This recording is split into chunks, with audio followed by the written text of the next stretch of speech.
작은 변화가 이끄는 천국. 아주대학교에 김경일 교수님이라는 분이 계십니다. 심리학자예요.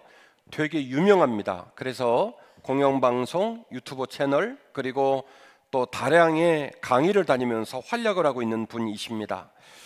이분의 강연에 나온 이야기를 좀 소개하려고 해요. 이 김경일 교수가 뇌과학자들하고도 같이 연구를 하기도 했는데 뇌과학자들도 똑같은 얘기를 하더라는 것이죠. 이 김경일 교수가 말하는 아주 중요한 화제가 하나 있는데 그것이 바로 뭐냐면 작은 일의 변화가 중요하다는 거예요. 이 작은 일의 변화가 중요한 이유는요, 강도보다는 빈도가 훨씬 더 중요하더라는 거예요. 뭐라고요? 강도보다는 빈도가 훨씬 중요하더라는 거예요. 강도보다는 빈도가 훨씬 중요하더라는 거예요. 이 챔버를 맨날 읽고 보다 여기를 보니까 약간 생경스럽네요. 강도보다는 빈도가 굉장히 중요한데요. 이런 얘기예요. 저하고 여러분들은 행복하기를 원하시죠? 4분달은 불행하기를 원하시나요? 우리 모두가 다 행복하기를 원하죠?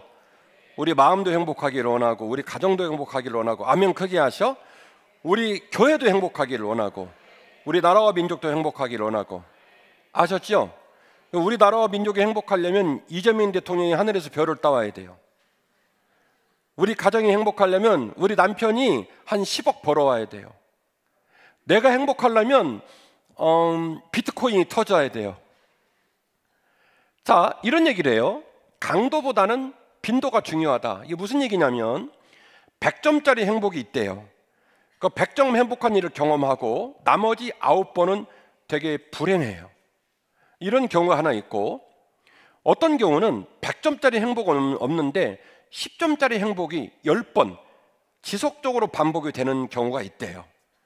이 두 경우를 사례를 연구했다는 거예요. 뇌과학도 연구하고 심리학도 연구하고. 그런데요, 놀랍게도 많은 사람들이 뭐라고 얘기를 하냐면 작은 것이지만 10점짜리 행복이 10번 자주 반복되는 것이 훨씬 더 행복했습니다 라고 이야기를 하더라는 거예요. 자, 그 말은 우리 모두가 행복을 원하고 있고 행복했으면 하는데 실상 살다 보면 행복을 느껴요? 불행을 느껴요?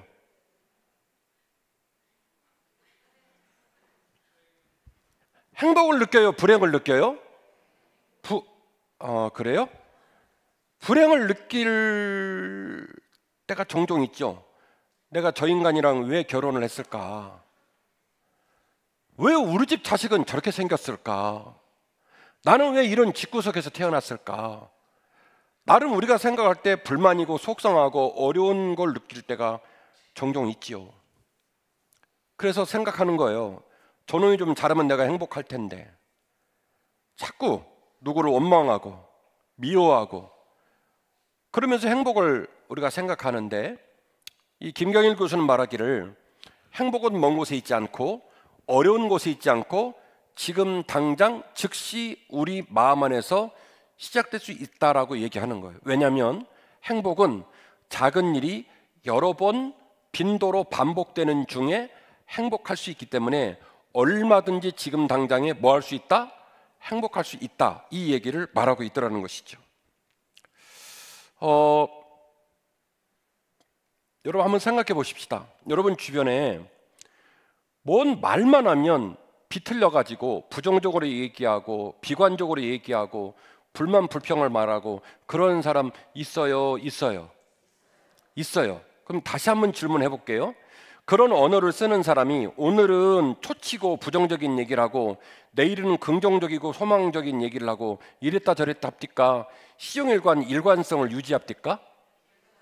일관적이죠. 대답 잘하시네요. 그러니까 매사 모든 일에 부정적이고 시비를 거는 사람은요, 오늘만 그러는 게 아니라 내일도 그러고 내일 모레도 그러고 그런데요. 똑같은 얘기인데, 여보 오늘 화장 잘 먹었다. 야 오늘 권사님 중에 여보가 제일 이쁘다. 얼마나 이뻐 이 말 한마디가. 그러면 그 부인은요 세상 다 가진 줄 알아요. 점심 먹으면서 야 오늘따라 찌개가 왜 이렇게 맛있는지 주방 식구들 고생했겠네. 그리고 찌개를 먹어요. 근데 그렇게 말하면요, 그렇게 말하는 사람도 찌개가 맛있고 그 말을 듣는 앞에 있는 사람도 기분이 좋아져요. 묘하죠?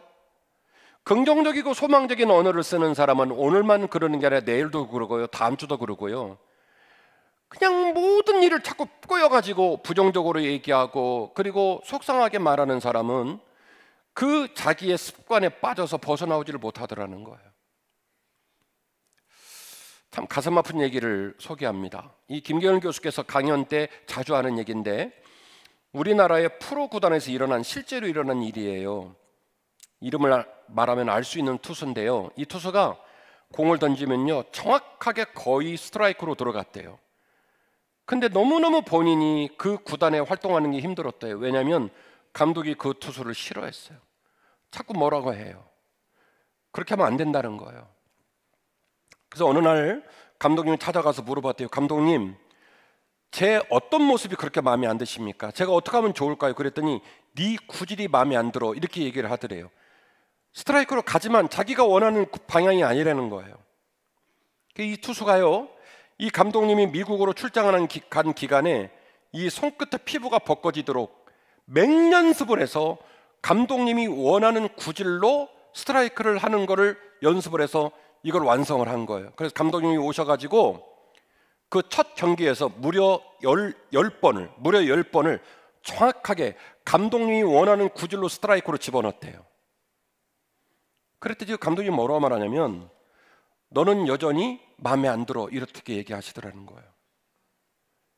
그래서 그 투수가 뭐라고 물었냐면, 감독님이 원하는 구질로 제가 바꾸려고 감독님 출장 기간에 얼마나 노력을 했나 모릅니다.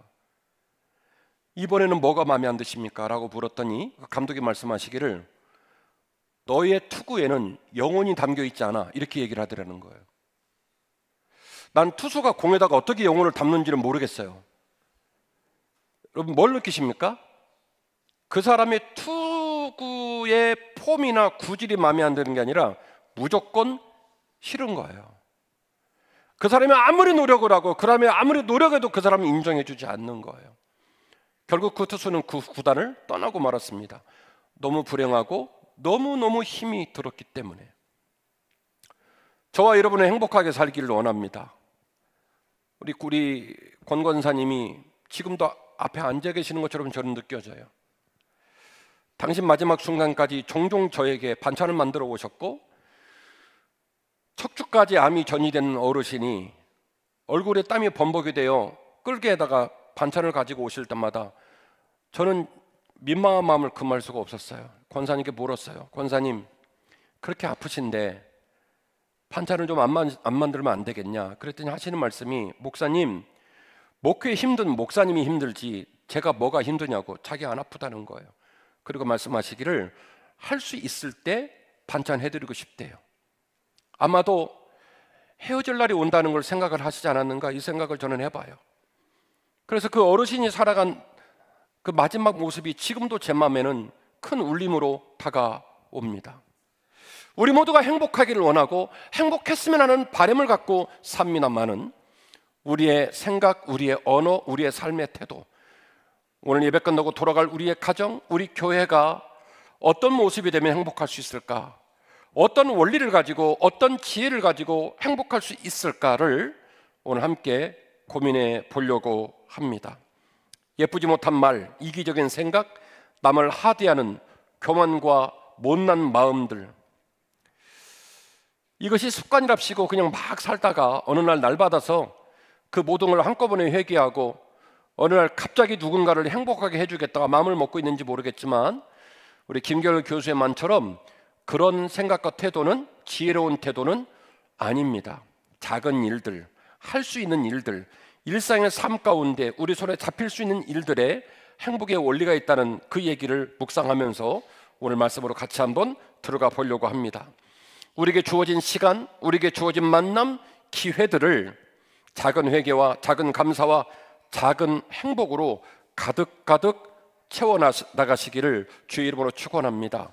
하나님, 내게 주신 기회, 내게 주신 시간, 내게 주신 마음, 내게 주신 삶의 자리를 행복으로 채우겠습니다.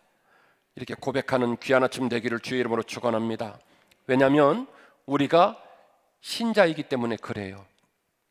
예수 그리스도로 섬기고 예수 그리스도를 주인으로 섬기는 뭐라고요? 신자이기 때문에. 왜냐하면 우리가 천국을 소망하는 교회를 가졌기 때문에 그래요. 한빛교회 성도잖아요. 이곳에서 찬양을 하고 이곳에서 말씀을 듣고 이곳에서 기도하고 내 남은 삶이 얼마 남았는지 모르겠지만 주님과 동행하는 거룩하고 아름다운 교회를 선물로 받았기에 우리는 행복하셔야 되고 행복을 이루시는 일에 선봉에 서셔야 할 줄로 믿습니다. 그러므로 우리가 어떻게 행복할까를 생각할 때 은혜와 평강이 우리를 행복으로 이끌어간다는 사실을 꼭 기억하시기를 바랍니다. 우리를 행복으로 이끌어가는 중요한 원리를 말씀드렸는데 뭐가 이끌어간다고요? 은혜와 평강이 우리를 행복으로 이끌어간다. 신약 성경은 27권으로 되어 있고 그 27권 중에 무려 네 성경이 예수님 얘기를 썼어요. 유명한 사복음서, 마태, 마가, 누가, 요한복음 4권 빠졌죠. 그리고 사도행전, 사도들의 행적을 기록한 쪽 5권 빠졌죠. 27권 중에 무려 5권 빠지고 난 다음에 서신서들이 나오는데 그 서신서 중에 13권을 한 사람이 썼다고 이야기를 합니다. 누구냐면 사도 바울입니다. 사도 바울이 수많은 교회를 세우고 그 수많은 교회들이 하나님이 기뻐하는 교회가 되고 하나님이 기뻐하는 신자 만들기 위하여 그들을 권면하기 위하여 서신서를 썼는데 그 13권의 서신서 중에 무려 9권의 권두원, 편지를 시작하는 그 첫 출발 지점에 반드시 쓴 권두원이 있는데 너희에게 은혜와 평강이 있을지어다 이렇게 선언을 했어요. 영어로 이디엄이라고 말을 하는데 이디엄이란 말은 전혀 다른 두 단어가 조합을 이루어서 또 다른 가치를 만들어낼 때, 세트로 또 다른 가치를 만들어낼 때 이디엄이란 말을 쓰는데 은혜와 평강을 이렇게 붙여놨어요. 그래서 많은 교회와 많은 성도들에게 서신서를 쓸 때 그 모든 일을 시작하는 첫 출발에 반드시 뭐라고 말하면 너희에게 은혜와 평강이 있을지어다. 할렐루야. 여러분에게 평강이 있기를 주의 이름으로 축원합니다. 여러분에게 평강이 있기를 주의 이름으로 축원합니다. 27명 얼굴은 안 평강해요. 지금 보니까 평강 있기를 주의 이름으로 축원합니다. 여러분, 우리 마음에 평강이 임하는 게 쉬워요, 어려워요? 우리 마음에 평강이 임하는 게 쉬워요, 어려워요? 어려워요. 못마땅해. 남편이 거지 같아. 나는 저런 여편네랑 왜 결혼했나 막 생각이 들고, 직장도 마음에 안 들고, 교회도 마음에 안 들어. 어쩌면 백제고분 옆에다 지어가지고 각도 제한, 고도 제한 눌려가지고 증축도 못하고 주차장도 못 만들고, 에이 잠실동교회가 낫겠다. 그러니까 모든 일이 불만인 거예요. 마음에 안 들어요. 그래서 그 마음에 안 드는 상황이 되면은 우리 마음에 뭐가 사라져요? 평강이 사라지는 거예요. 참 여러분 묘한 얘기예요. 제 고향에서 자주 쓰는 말 중에 기분 잡쳤다란 말이 있어요. 서울은 어떻게 쓰는지 모르겠지만 에이 기분 잡쳤네 이런 말이 있어요. 근데 이 기분 잡치는 거는요, 별것도 아닌 작은 일로 기분이 잡칩니다. 오전 11시에 잡칠 때도 있고요, 오후 1시 반에 잡칠 때도 있어요. 점심 잘 먹고. 근데 문제는 기분을 하면 잡치잖아요. 그러면 하루 종일 기분이 우울해요. 별것도 아닌 일로 기분이 잡치면 패려버리는 거예요. 속상한 거예요. 기분이 잡칠 만한 위기예요. 기분이 잡칠만 하게끔 내가 말 한마디로 상대방 속을 뒤집을 수 있어요. 상대방이 뭘 원하는지, 상대방 마음이 어딘지 아는데 그걸 알고도 곤조를 부리고 초를 쳐요. 그러면 그 사람은 상처를 받으면서 기분이 잡치게 되죠. 백지장 하나인데요, 그 사람 마음을 헤아려서 좀 불편하도록 하더라도 그 사람 마음에 맞춰주면 그 사람은요 기분이 좋아져요. 잡칠 것 같았는데 이게 뒤집어지네요. 그러니까 좀 묘한 거예요. 평강은요 먼 곳에 있기도 하고 가까운 곳에 있기도 합니다. 너희에게 평강이 있을지어다. 쉬워요, 어려워요? 어려워요. 금방 잡치거든요. 우리는요 못난 사람이에요. 못된 사람이에요. 교만해요. 남 잘 되는 꼴을 못 봐요. 시기하고 질투에 직성이 풀려요. 예. 예쁜 옷을 입었는데 아이고 꼴에 그 몸에 이쁘다고 저 옷을 입었네. 그래서 막 그 사람은 속을 뒤집는 거예요. 내가 돈 주고 사준 건 아니잖아요. 집사님, 권사님, 옷 참 예쁘네요. 그 말 한마디 하면 그냥 신경 써서 입고 온 그 사람이 그날 그 옷 입고 얼마나 자존감이 올라가겠어요. 보자마자 초를 쳐. 양심에 찔린 사람 많을게요. 우리가 왜 그런 행동을 자주 하는 줄 아십니까? 큰일이 아니니까. 그 사람 칼로 찔른 거 아니니까. 그 사람 저주한 거 아니니까. 그게 큰일이 아니란 이유로 작은 칼로, 작은 말 한마디로 속을 후벼 파고 상처 주고 그런 일을 멈추지를 않아요. 근데 그거 많이 나쁜 거예요. 차라리 날 잡아서 뒤지게 한번 때리는 게 나아. 그리고 나머지는 잘해주는 게 나아요. 칼로 안 찔렀을 뿐이지 만나게만 하면 속을 뒤집고 상처를 주는 거예요.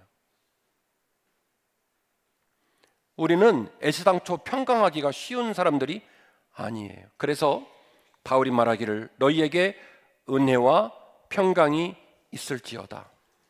여러분, 이 은혜는 은혜를 주시는 분이 계세요. 누굽니까? 예수 그리스도. 나는 밴댕이 소갈딱지 볼펜 대령 속 간장종지예요. 쉽게 노엽고 쉽게 삐치고 왠지 다른 사람 마음에 안 드는 그런 사람이에요. 그런데 내 안에 은혜가 있으면, 예수 그리스도의 부어주는 은혜가 있으면 나도 모르게 마음에 뭐가 옵니까? 평강이 와요. 목사를 만났는데, 장로님을 만났는데, 집사님을 만났는데 항상 그 얼굴에 미소가 있고 항상 그 마음이 평안해요. 그러면 그 사람에게 뭐가 있냐면 반드시 안을 들여다보세요. 반드시 뭐가 있어요? 은혜가 있어요. 그냥 평안한 거 아니에요. 인생 오르락내리락 하거든요. 그래도 그 사람이 평안한 건요, 그 안에 뭐가 있기 때문에요? 은혜가 있기 때문이에요. 하나님이 은혜를 주시기 때문에 환경의 변화와 무관하게 그 사람의 마음이 어떻게 해요? 너희에게 평강이 있을지어다. 은혜를 사모하는 사람은 반드시 평강하게 됩니다. 평강한 사람 안에는 반드시 뭐가 있어요? 은혜가 있습니다. 그래서 사도 바울은 말합니다. 우리가 죄인이고 사탄마귀 권세 잡은 세상 속에서 서로 상처 주고 어둡고 정말로 눈물 나는 삶을 살 수밖에 없는 불행한 삶의 자리에 있지만 너희에게 은혜와 평강이 있을지어다. 예수 그리스도의 은혜가 충만하게 임하여 너희 마음에 평강이 있을지어다. 요한복음 20장 19절 말씀인데요, 이날 곧 안식구 첫날 저녁 때에 제자들이 유대인들을 두려워하여 모인 곳에 문들을 다 닫았더니 예수께서 오사 가운데 서서 이르시되 뭐라고 하셨냐면 너희에게 평강이 있을지어다. 예수님 돌아가셨어요. 그래서 예수님 계실 때도 쫄렸는데 예수님 돌아가시니까 더 쫄려요. 그래서 다락방에 모여서 문을 다 쳐닫고 안에서 덜덜덜덜 떨고 있는 거예요. 두려워하고 절망하고 온전히 그 마음의 모든 평강을 다 잃어버렸어요. 그때 예수님이 오셔서 첫 번째 하신 말씀이 뭐냐면 김 목사야, 이장로야, 최권사야, 한빛교회 식구들아, 예배하는 너희들에게 내가 권하노니 너희에게 평강이 있을지어다. 할렐루야. 이 주님의 명령이 오늘 이 아침 우리 마음에 떨어지기를 원합니다. 그리고 나서 이 말씀을 하시고 손과 옆구리를 보여주시니 제자들이 주인 걸 보고 기뻐했다는 거예요. 너희에게 평강이 있을지어다 이렇게 말씀하시고 이렇게 스봉 열어가지고 옆구리랑 보여주고 이렇게 못자국 보여줬던 거예요. 너희들이 며칠 전에 봤던 그 사람, 6시간 동안 매달려서 피 쏟고 물 쏟고 죽었던 그 사람 내가 맞아 이렇게 보여줬다는 거예요. 그러니까 제자들이 그 모습을 보고 기뻐했대요. 예수께서 또 이르시되 너희에게 평강이 있을지어다. 자, 이 문장을 보십시다. 몇 번 나왔어요? 2번 나왔어요. 중간에는 무슨 행위가 있죠? 손가락 보여주시고 옆구리 보여주시고. 그 말은 무슨 얘기입니까? 너희에게 평강이 있을지어다 처음 선포하셨을 때 그 평강이 임했다, 못 임했다? 못 임했다. 안 믿어지는 거예요. 바깥에 위협하는 위협들, 불편한 마음, 걱정, 근심, 두려움이 더 많았다는 거예요.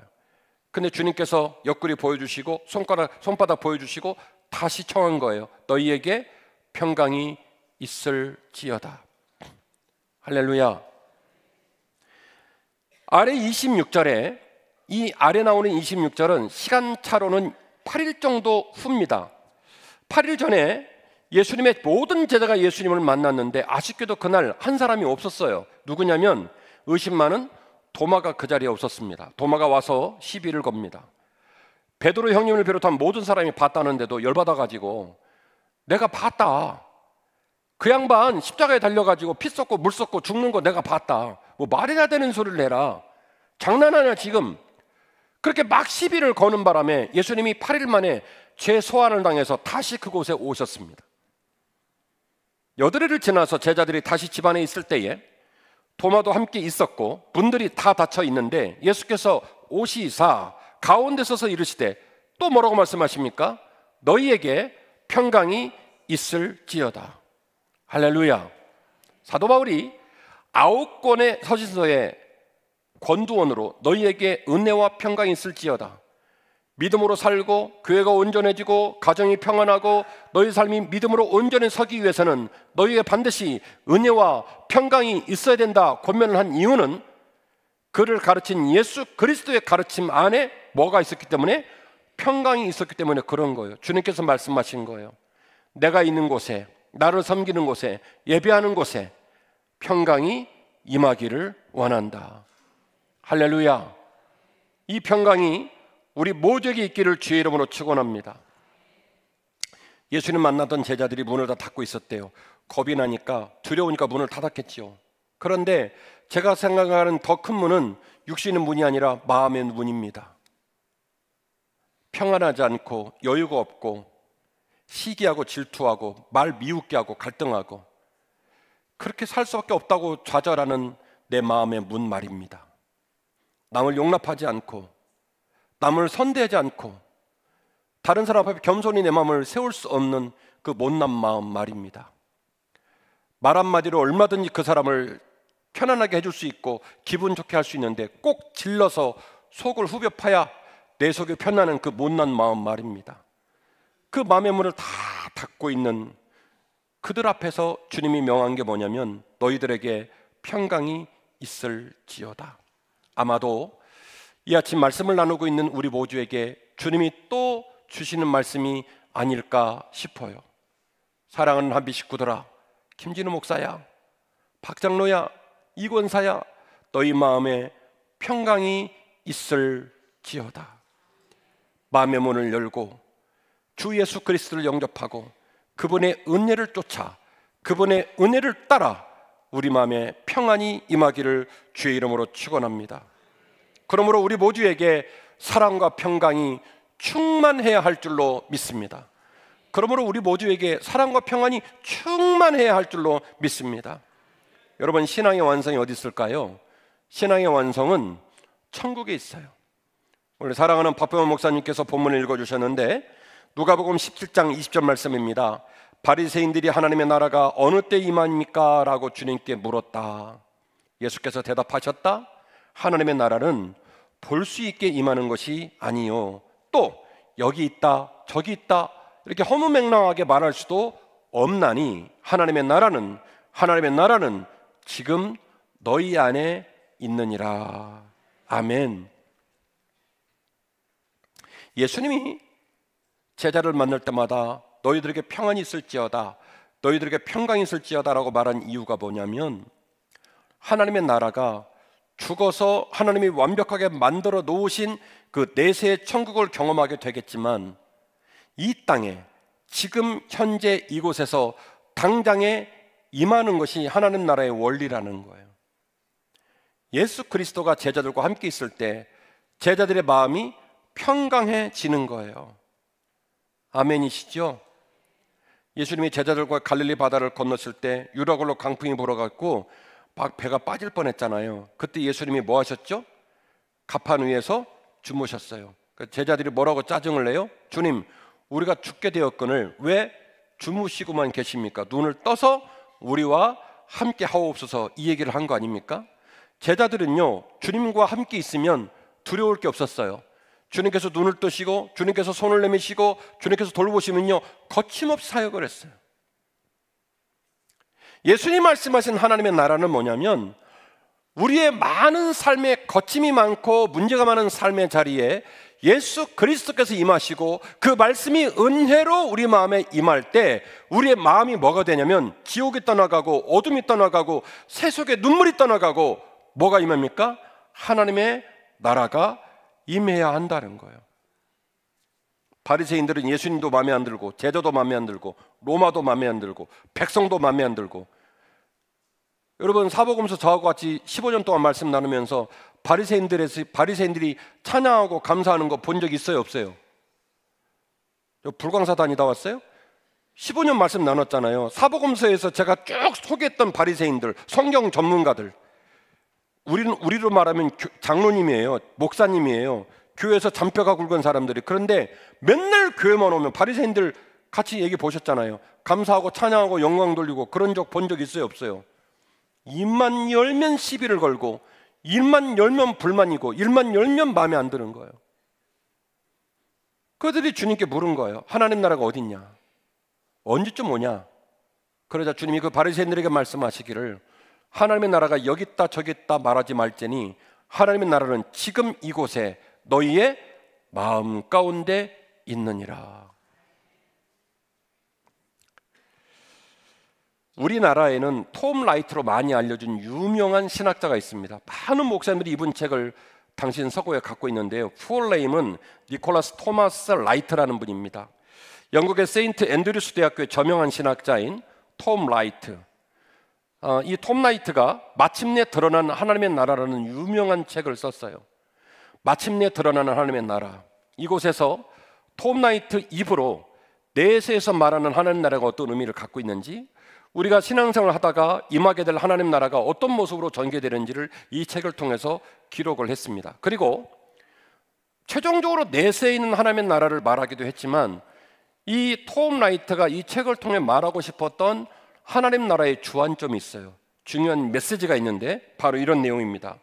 예수의 부활을 통해 새 창조가 이미 시작되었으며 그를 따르는 공동체는 바로 뭐예요? 오늘날의 교회이겠죠. 그를 따르는 공동체는 바로 이 부활의 생명을 세상에서 실현하면서 하나님의 나라를 드러내는 사명을 받았다. 이것이 바로 톰 라이트가 마침내 도래한 하나님의 나라에서 말하고자 하는 중요한 메시지입니다. 하나님의 나라가 우리 마음에 임했고 하나님의 나라를 구현하고 하나님 나라를 선포하는 하나님의 공동체 안에 이미 임하였다라는 얘기를 톰 라이트 교수가 많은 그를 따르는 자들에게 이야기합니다.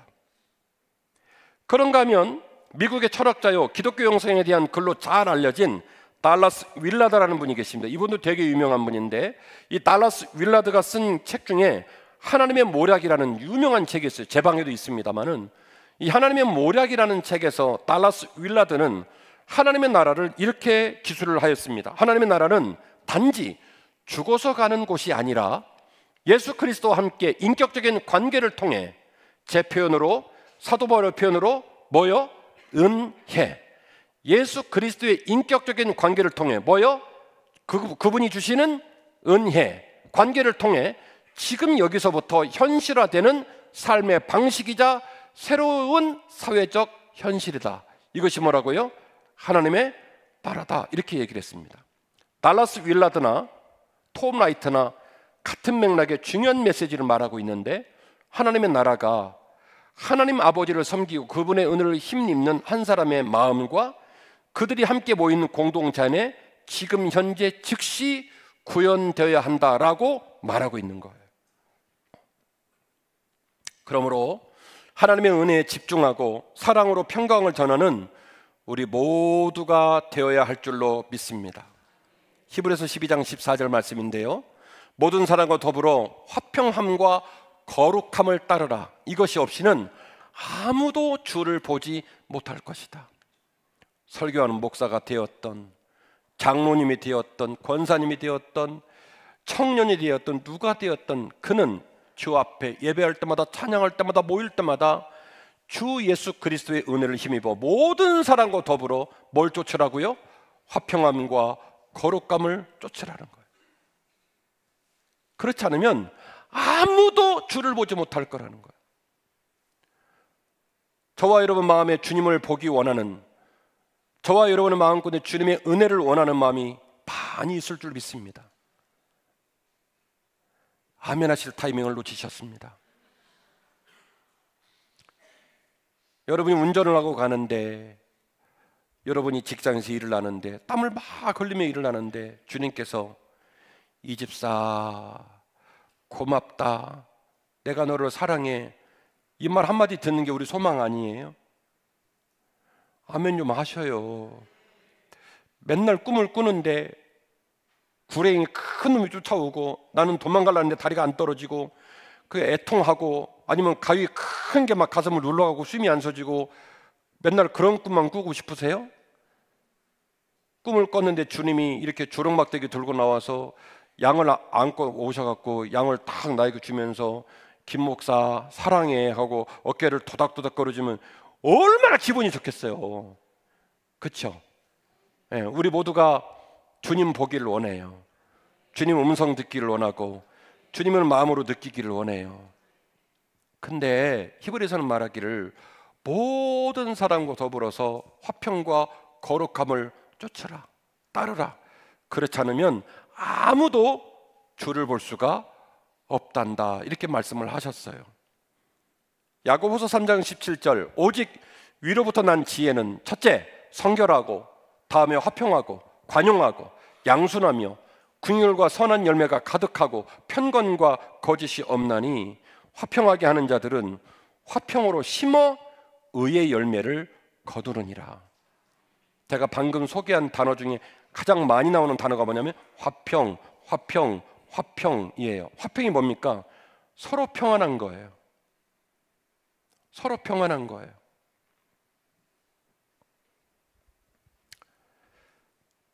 여러분, 서로 지내다 보면 상대방이 좀 마음에 안 들 때 있어요. 2주간 여러분 안 봤더니 참 여러분이 저를 안 도와주시네. 서로 지내다 보면 상대방이 좀 다소 마음에 안 들 때 있어요. 평생 같이 산 부부도 마찬가지고 부모와 자녀도 마찬가지예요. 상대방도 알아요. 질릴 타이밍이 왔다. 속 뒤집겠구나. 근데 그 사람 마음을 헤아려서 한번 넘어가 주고 배려해 주면요, 그렇게 그 사람 기분이 좋아요. 화평은 서로 쫓는 거예요. 손바닥은요, 혼자 움직이는 절대 소리를 낼 수가 없어요. 반응해주고 호응해주고 격려해주고. 목사도 성도를 그렇게 생각하고 성도도 목사를 그렇게 생각하고, 사역하는 우리 모두가 각자의 자리에서 움직일 때 누군가를 원망하고 누군가를 비판하고 싸우기보다는 내가 조금 더 움직여주고 채워주고 격려하면 그렇게 만날 때마다 얼마나 기분이 좋은지 몰라요. 여러분, 우리가 인생을 살면서 어떤 얘기를 할 때, 내가 어떤 말을 하고 어떤 행동을 할 때 이게 잘못되지 않았을까? 이게 굉장히 옹졸하지 않을까? 내 말과 행동들이 덕스럽지 않을까? 이런 고민할까요, 안 할까요? 해요. 제가 경험한 거로는 안 합니다. 그냥 막 질러요.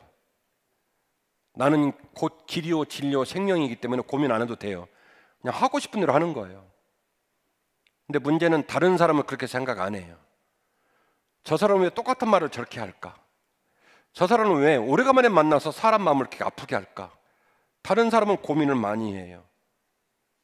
저 사람은 저렇게밖에 살 수 없을까? 이런 생각을 많이 해요. 참 불행하죠? 그걸 고민할 사람은 전혀 그걸 고민하지 않고 다른 사람이 그걸 고민하니까, 그러니까 그 공동체가 멍들어가죠. 소망이 없죠. 화평케 하는 사람은 모든 사람과 더불어 화평을 추구하는 거예요.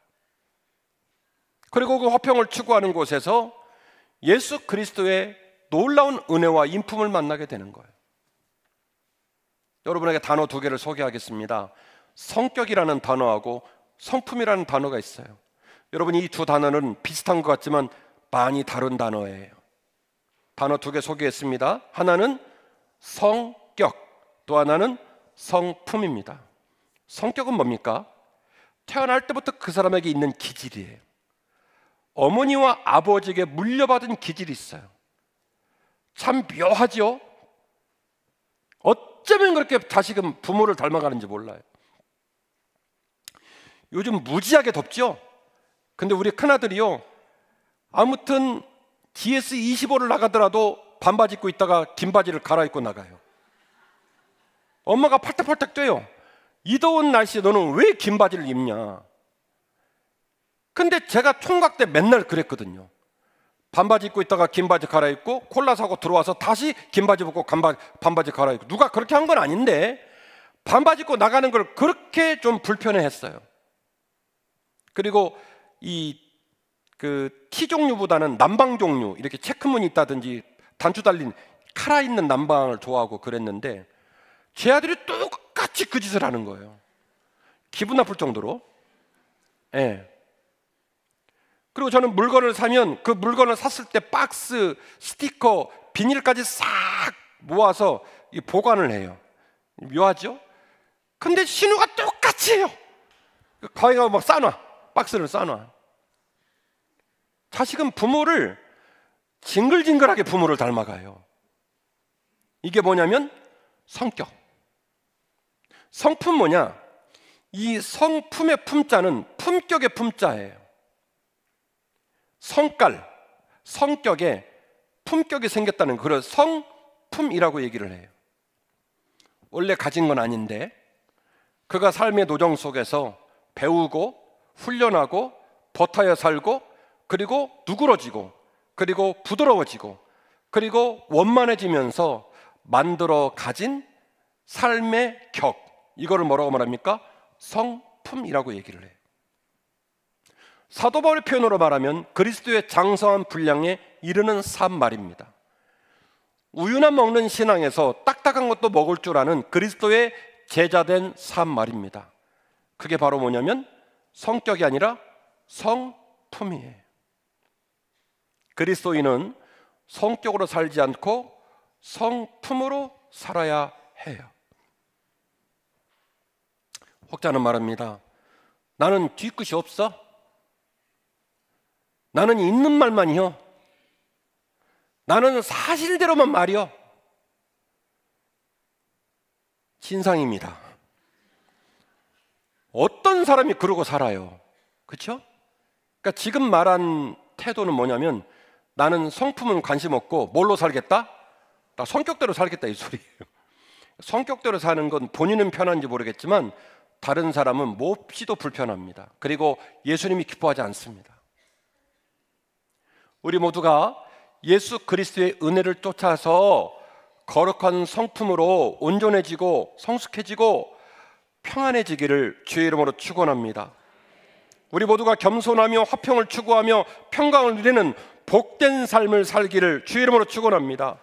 우리 모든 사람 안에서 작고 일상적인 변화가 일어나고 그것이 끊임없이 반복되게 되면 우리는 저절로 행복해질 것입니다. 교회 공동체 안에 평안이 사라지고 죄와 싸우며 교만을 멀리하며 주님 마음으로 다른 일을 행복하게 하는 화평케 하는 자가 없는 교회가 되고 만다면 그 교회는 죽어가고 있거나 혹은 이미 죽은 교회입니다. 오늘 설교의 모두 발언을 통해서 저와 여러분이 행복을 추구한다고 그랬습니다.